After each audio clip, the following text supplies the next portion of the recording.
হরে কৃষ্ণ বন্ধুরা, এই একটি ফল কোথাও দেখতে পেলে সঙ্গে সঙ্গে ঘরে আনুন। আপনার জন্ম জন্মান্তরে গরিবী দূর করবে, আপনার রুখে থাকা সমস্ত কাজকর্ম আবার সফলতার সিঁড়ি পাবে, আপনার বাস্তু দোষ দূর হবে। হ্যাঁ বন্ধুরা, আজকের এই ভিডিওতে আপনাদের এমন একটি ফল সম্পর্কে জানাবো যেটি সাক্ষাৎ ভগবান বিষ্ণুর এবং মাতা লক্ষ্মীর স্বরূপ। যেই সমস্ত ব্যক্তি এই ফলকে বিধিপূর্বক নিজের বাড়িতে এবং কার্যস্থলে এবং আলমারিতে যেখানে টাকা পয়সা রাখেন অথবা যদি পার্সে রাখতে পারেন, তাহলে সেই ব্যক্তির জীবনে কখনো কিন্তু অর্থের কমতি হয় না। কারণ বন্ধু, এই ফলটি ভগবান বিষ্ণুর কাছে পেয়েছিলেন, কিন্তু বন্ধুরা খুব কম মানুষই কিন্তু এই সম্পর্কে জানেন। তাই বন্ধুরা, আজকের ভিডিওটি অত্যন্ত গুরুত্বপূর্ণ বিষয় আপনাদের সাথে তুলে ধরবো। কারণ বন্ধুরা, অনেক মানুষের জীবনে অর্থের টানাপোড়েন চলছে, কিছু না কিছু জীবনে তার চলছে। আর এইসব পিছনে কিন্তু একাধিক কারণ থাকে। হয়তো আপনার সাড়ে সাথী চলছে, বা হয়তো আপনার গ্রহদোষ রয়েছে। আর অনেক সময় দেখা যায় মানুষ অধিক পরিশ্রম করে, কিন্তু তার পরিণাম সে তাভাবে পায় না, সে সঠিক মূল্যও পায় না। কারণ বন্ধুরা, এমনটা মনে করা হয় যতক্ষণ না মানুষ তার ভাগ্যের স্বাদ পাচ্ছে না, সে যতই কিছু করে নিক না কেন, আর সে সফলতা কিন্তু কোনোভাবেই পাবে না। আর যখন সে ভাগ্যের স্বাদ পাবে, তখন সে ঘুমিয়ে ঘুমিয়েও কোটিপতি হতে পারে। আর এটাই বন্ধুরা ভাগ্যের খেল। আর সেই জন্য বন্ধুরা, প্রত্যেকটা মানুষ চায় আর তারা যেন তাদের ভাগ্যের স্বাদ পায়। নমস্কার বন্ধুরা, প্রাচীন জ্ঞান টিপসে সবাইকে অনেক অনেক আন্তরিক শুভেচ্ছা, ভালোবাসা। বন্ধুরা, আমি আশা করছি আপনারা সব ঈশ্বর বা ভগবান কৃপায় ভালো আছেন এবং সুস্থ আছেন। বন্ধুরা, আজকের এই ভিডিওটা কিন্তু অত্যন্ত গুরুত্বপূর্ণ, সেই জন্য কিন্তু অবশ্যই মনোযোগ সহকারে শেষ পর্যন্ত দেখবেন। আর আলোচনা শুরু করার আগে আপনাদের কাছে একটা ছোট্ট অনুরোধ, আর আপনি যদি চ্যানেলটাকে এখনো পর্যন্ত সাবস্ক্রাইব না করে থাকেন, তাহলে সাবস্ক্রাইব করে পাশের বেল আইকনটি অন রাখুন এবং ভগবান বিষ্ণুর আশীর্বাদ এবং কৃপা লাভ করতে কমেন্ট বক্সে অবশ্যই লিখবেন জয় শ্রী হরি জয়। বন্ধুরা, যখন কোনো মানুষের ভাগ্য বলবান হয়, তখন সেই ব্যক্তি তার মনের ভেতরের যা ইচ্ছা থাকে এবং যে কার্য সে করুক না কেন, অবশ্যই কিন্তু তাকে সফলতা অর্জন করে। সেই জন্য বন্ধুরা, ভালো ভাগ্য হওয়াটা কিন্তু অত্যন্ত প্রয়োজন। কারণ বন্ধুরা, ভালো ভাগ্যের দ্বারাই মাতা লক্ষ্মী কিন্তু আপনার সাথ দেবে। আর বন্ধুরা, আজকে যে টোটকাটা বা উপাচারটি আপনাদের জানাবো, এটা কিন্তু আপনাকে ডুমুর ফল দিয়ে করতে হবে। হ্যাঁ বন্ধুরা, আপনারা ঠিকই শুনেছেন। এই ডুমুর গাছে কিন্তু ভগবান বিষ্ণুর বরদান রয়েছে। আর সেই কারণে এই গাছ যে ব্যক্তি নিজের কাছে রাখে, মানে এর শিকড়, তার জীবনে কিন্তু কোনোদিনই অর্থের কমতি হয় না। বন্ধুরা, এর পিছনে একটা কাহিনী রয়েছে। আর ভক্ত প্রহ্লাদকে বাঁচানোর জন্য ভগবান বিষ্ণু যখন তিনি নরসিংহ অবতার নিয়েছিলেন, হিরণ্যকশ্যপকে যখন বধ করেছিলেন, আর তখন তিনি তাকে বধ করেছিলেন তিনি তার নখ দিয়ে। আর তখন বন্ধুরা, তার নখে মানে ভগবানের নখে প্রচন্ড চুলকুনি শুরু করেছিল, আর প্রচন্ড জ্বলন হচ্ছিল। আর সেই চুলকুনিকে শান্ত করার জন্য আর ভগবান নরসিংহদেব আর ডুমুর গাছে কিন্তু আঙুল গুঁজে দিয়েছিল, মানে তার নখকে গেড়ে দিয়েছিল। আর বন্ধুরা, যখন ডুমুর গাছে নখ গিঁথে দিয়েছিল, তখন ভগবান বিষ্ণুর তো চুলকুনি বন্ধ হয়ে গেছিল। তখন সেই ডুমুর গাছের কষ্ট প্রচন্ড বেড়ে গেছিল, সেই ডুমুর গাছ শুকিয়ে যাচ্ছিল। তখন সে ডুমুর গাছ ভগবান নরসিংহকে তিনি জানিয়েছিলেন, হে প্রভু, আপনি তো নিজের চুলকুনি বন্ধ করে নিলেন, যে আমি এখন কষ্ট পাচ্ছি, সেই কষ্টের কি হবে? আর তখন নরসিংহদেব সেই ডুমুর গাছকে বরদান দিয়েছিলেন, আমি এবং মাতা লক্ষ্মী আজ থেকে তোমার গাছে সর্বদা বিরাজমান থাকবো, এবং যে ব্যক্তি তোমার এই গাছের ফল নিজের কাছে রাখবে, সেই ব্যক্তি কিন্তু কখনোই গরিব থাকবে না, তার বাড়িতে অর্থ কিন্তু সবসময় আসতে থাকবে। এইভাবে বন্ধুরা, ভগবান নরসিংহদেব ডুমুর গাছকে তিনি বরদান দিয়েছিলেন। তাছাড়া বন্ধুরা, এই যে ডুমুর গাছ, একটি কিন্তু অত্যন্ত রহস্যময় গাছ। বন্ধুরা, এমনটা মনে করা হয় যে ডুমুর গাছের ফুল রয়েছে, এর মধ্যে কিন্তু একাধিক চমৎকারী এবং রহস্যময় গুণ রয়েছে, এবং কি ভগবান বিষ্ণুর আশীর্বাদ অনুসারে এবং বরদান অনুসারে এর ফুলকে কুবেরের সম্পদ বলে মনে করা হয়। আর সেই জন্য বন্ধুরা, আপনি দেখবেন ডুমুর গাছের ফুলগুলি যে রয়েছে, রাত্রের বেলাতে কিন্তু সবসময় ফোটে। এই ডুমুর ফুল কখনো দিনের বেলা ফোটে না। আর আজ পর্যন্ত কোনো মানুষ ডুমুর গাছে ফুল ফুটতে কখনোই দেখেনি। আর এই ডুমুর গাছের ফুল কিন্তু কখনোই মাটিতে পড়ে না।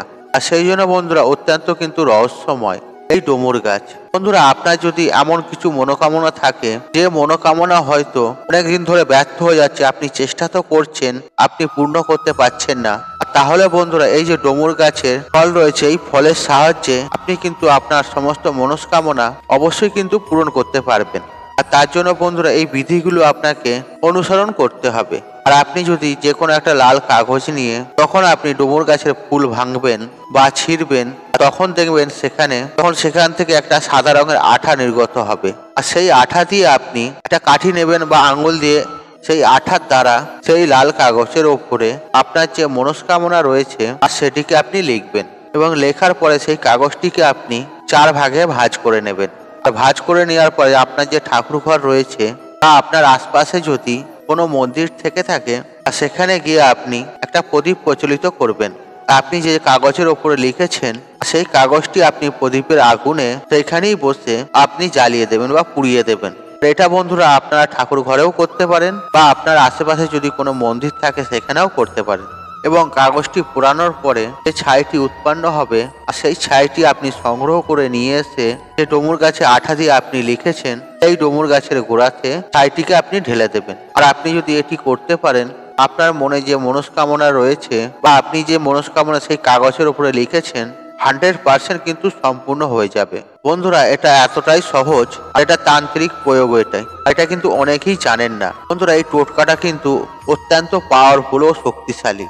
আর যখন আপনি নিজে করবেন তখন আপনি নিজেই বুঝতে পারবেন কতটা শক্তিশালী এই টোটকাটি। বন্ধুরা এর পরের যে বিষয়টি আপনাদের জানাবো সেটি হচ্ছে, হয়তো আপনার দোকান রয়েছে, হয়তো আপনি ব্যবসা করেন, হয়তো আপনার ব্যবসা কিছু মতে ভালো চলছে না, সেক্ষেত্রে কিন্তু এই টোটকাটি আপনি করতে পারেন। বন্ধুরা আপনি যে কোনো একটা লাল কাপড় নেবেন এবং ডুমুর গাছের 2টি ফল আপনি নেবেন, এই কাপড়ের মধ্যে পুঁটলি বেঁধে নেবেন। আর আপনি যদি ব্যবসা করে থাকেন, হয়তো আপনার দোকান রয়েছে, সেই স্থানে আপনি যেখানে অর্থ রাখেন, টাকা পয়সা রাখেন, আপনি শুধুমাত্র সেটিকে নিয়ে গিয়ে সেই জায়গায় রেখে দেবেন। আপনার কিন্তু ভাগ্য বদলে যাবে। আর বন্ধুরা আপনি যেখানে আনাজ রাখেন, আপনি যদি সেখানে রেখে দেন, আপনার বাড়িতে কিন্তু কখনোই আনাজ বা সবজির কিন্তু কমতি হবে না। অর্থাৎ বন্ধুরা আপনি যে বস্তুকে বাড়াতে চান সেখানে আপনি এটিকে রেখে দেবেন। আর বন্ধুরা যদি আপনার বাড়িতে অত্যন্ত পরিমাণে হয়তো নেগেটিভ শক্তি রয়েছে, মন হয়তো অশান্ত থাকে, বা হয়তো আপনার বাস্তুর মধ্যে সমস্যা রয়েছে, তাহলে বন্ধুরা শুধুমাত্র এইটুকুন করুন, আপনি 1টা বা 2টো ডুমুর ভেঙে নিয়ে এসে বা পেরে নিয়ে এসে আপনার বাড়ির যে মুখ্য দরজা রয়েছে সেখানে আপনি লাগিয়ে রাখবেন, এবং সেই মুখ্য দরজার উপরে স্বস্তিক চিহ্নটা আপনি এঁকে দেবেন। আপনি সিঁদুর দিয়ে অঙ্কন করতে পারেন, আপনি যে কোনো কিছু দিয়ে অঙ্কন করতে পারেন, স্বস্তিক চিহ্ন কিন্তু এঁকে দেবেন। তা আপনি শুধুমাত্র এইটুকুন করতে পারেন, আর দেখবেন আপনার বাড়ি থেকে বাস্তু দোষের সমস্যা, নেগেটিভ ঊর্জা সবকিছু কিন্তু দূর হয়ে যাবে। আর বন্ধুরা আপনি হয়তো চাকরির জন্য সন্ধান করছেন, চাকরি হয়তো কিছু মতেই আপনি পাচ্ছেন না, আপনি হয়তো ইন্টারভিউ একের পর এক দিয়েই যাচ্ছেন, কিন্তু হয়তো কিছুই কাজ হচ্ছে না, তাহলে বন্ধুরা আপনি শুধুমাত্র এইটুকুন করবেন, যে ডুমুর গাছের ফল রয়েছে আর সেই ডুমুর ফল শুধুমাত্র আপনি গাছ থেকে তুলে নিয়ে এসে আপনি আপনার নিজের কাছে রাখবেন। দেখবেন আপনার ভাগ্য বদলে যাবে, আপনি কিন্তু সমস্ত কাজে কিন্তু সফলতা পাবেন, এবং আপনার যে চাকরি হচ্ছিল না তাতেও কিন্তু আপনি লাভ অবশ্যই পাবেন। আর বন্ধুরা একটা কথা কিন্তু মনে রাখবেন, এই ডুমুর গাছের ফুল বা ফল আপনাকে শুধুমাত্র অমাবস্যার দিনকেই তুলে নিয়ে আসতে হবে, আর অমাবস্যা ছাড়া অন্য কোনো দিনে এই টোটকাগুলি করলে কিন্তু কাজ হবে না।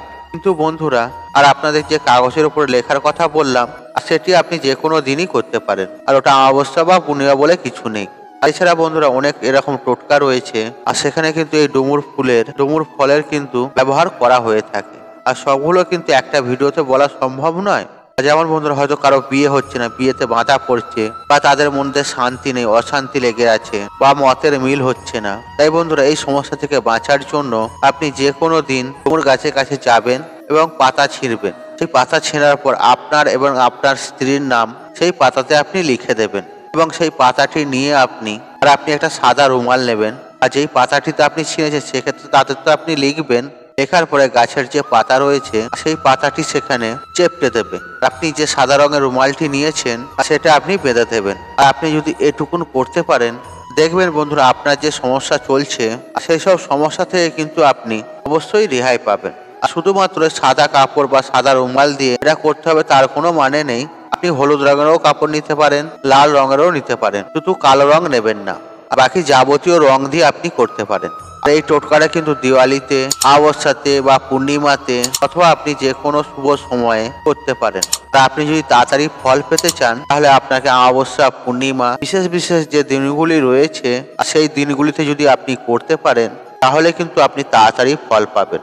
আর বন্ধুরা, যে পাতাতে আপনি নামটা লিখছেন সেটি আপনি যে কোনো কিছু দিয়ে লিখতে পারেন, বা সিঁদুর দিয়ে হোক, মাটি দিয়ে হোক, আপনি যা কিছু দিয়েই লিখতে পারেন। আশা করছি বন্ধুরা এই ভিডিওটি আপনাদের কাজে লাগবে, বা এই ভিডিওটি দেখে আপনারা সমৃদ্ধ পেয়েছেন বা ভালো লেগেছে। তাহলে ভিডিওতে একটি লাইক করুন, একটু কমেন্ট করুন, একটু শেয়ার করুন, একটু বন্ধু বান্ধব আত্মীয়জনদের সাথে শেয়ার অবশ্যই করুন।